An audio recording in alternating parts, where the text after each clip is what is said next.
Hello, my name is Colton Behrendt, and today I'll be presenting the rise and fall of SMU football in the 1980s, also known as the death penalty.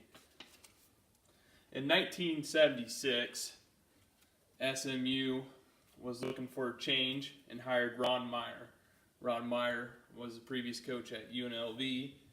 He was a born Dallas man. Well, he wasn't born in Dallas, but he was a Dallas man, helping lead the Cowboys to Super Bowl in the 60s. The alumni are very proud at SMU and are looking to get competitive in the Big South again. With the way that Dallas is booming, they got all the economies to fit a new coach and bring in recruits.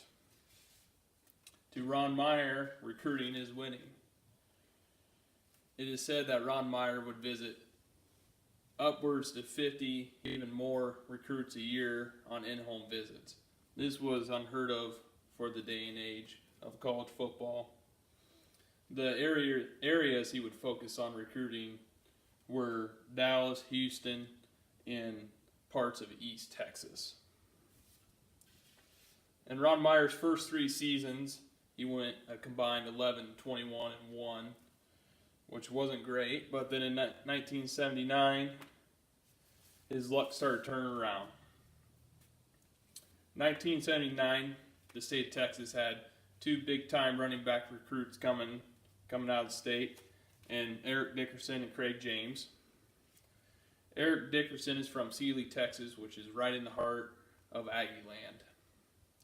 It is said that Eric Dickerson received a Golden Pontiac when he committed to Texas A&M, and then his grandma later told SMU that Eric really didn't want to go to Texas A&M, so they convinced him to decommit and commit to SMU.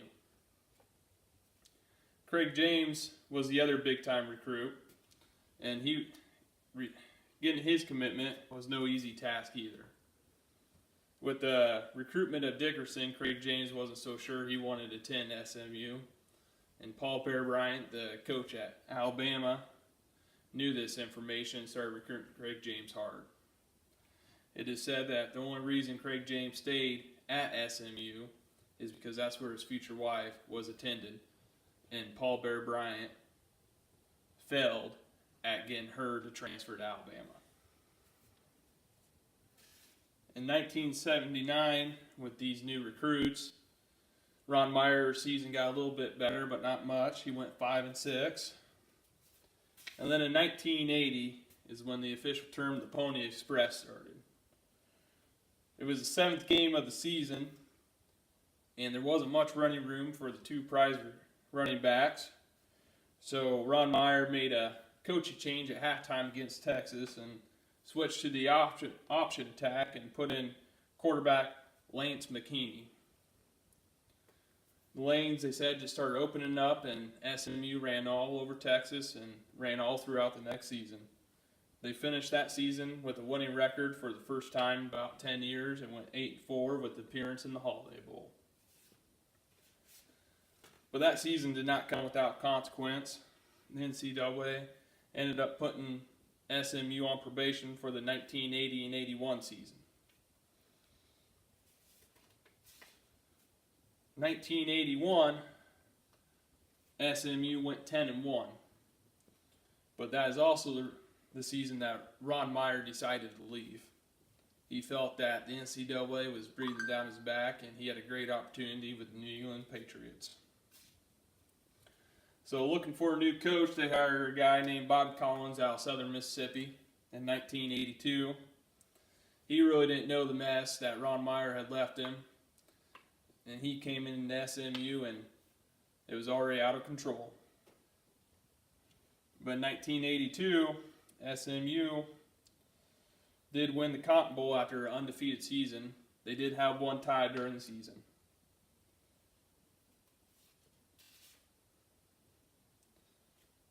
In 1985, SMU was hit with another probation where the NCAA found out that throughout this time, the boosters at SMU have been paying players contracts. This has gone back all the way to the Eric Dickerson days, where they said Eric Dickerson took a pay cut going to the NFL from SMU. So after the 1985 season, they've been on and off in trouble for 4 years now. The boosters got together and decided they're going to stop paying players. The only problem with stop paying players is they still had players on the team that were in their contracts that they couldn't stop paying. Otherwise, they would tell the NCAA on them. So they're in a lose-lose situation. And in 1987, the NCAA hit them again with paying players. The 1987 penalty is actually the one where they're hit with the death penalty, also known as the repeater violator rule. They had to forfeit the 87 season and didn't have a competitive team, so they also had to forfeit the 88 season. It took SMU all the way to 2009 to finally make it to a bowl game again. My personal opinion of this is the NCAA punishment was too harsh. You're punishing kids that had nothing to do with what the coaches left and did, or the boosters have done, what the school has done. They went there to play football and they got the raw end of the deal. You look at other programs such as Penn State and the Sandusky case, they didn't get as harsh a punishment as this. No school in history has got as harsh punishment as this. And around this era in the 1980s, about every school in the Big South Conference was committing these recruiting violations. With Texas A&M, I mentioned the Golden Pontiac in Texas. It's just that SMU wasn't a blue blood of college football, so they ended up getting the raw end of the deal. How this relates to our textbook, in the book, The King of Sports, they talk about Frank Beamer and how he does things at Virginia Tech. Well, he does things at Virginia Tech about complete opposite of this. They say Frank Beamer does everything correct, follows the rules, it's about academics. To them, to SMU, none of that mattered. They're more along the lines of, in the system, they had a chapter about Tennessee and their girls that they had to show recruits around. One way Lane Kiffin got around recruiting rules was these girls that would chauffeur the guys around, and they'd go visit prospects at their local high schools because they didn't have to obey by the NCAA rules. And that's more what SMU did to an extent.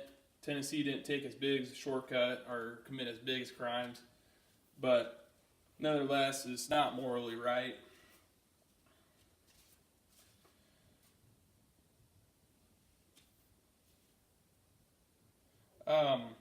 Trends to this topic. Recruiting hasn't changed at all. I believe it's just as bad now as it was in the 80s. You bring up Lane Kiffin, that wasn't too long ago. You look at college basketball now, there's a major investigation going on with some major programs such as Kansas was named and Duke was named. So I don't know if anyone will really learn their lesson from the death penalty. Coaches and schools are going to continue to do what they have to do in order to win.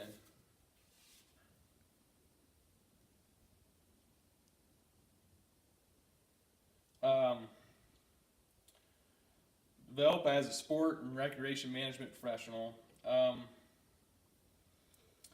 Well, the less you see the dirty side of the sports and win at all cost mindset, that's pretty much what this is to help you in your career in sports management. This shows you the dirty side that you got to be prepared for, and the type of people that you're going to have to deal with that don't have the same moral code as you do.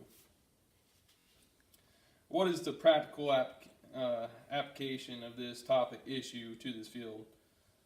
It's just make sure the program's following the rules and not taking any shortcuts. You could only do what the rule book tells you. It's pretty black and white. It's there is right and wrong ways to do things, and sometimes the right way takes a little bit longer, but Frank Beamer is a good case where it might take him a little while at Virginia Tech to get the train rolling, but eventually he had a stout program for 15 plus years. And that is the end of my presentation. This is Rise and Fall of SMU.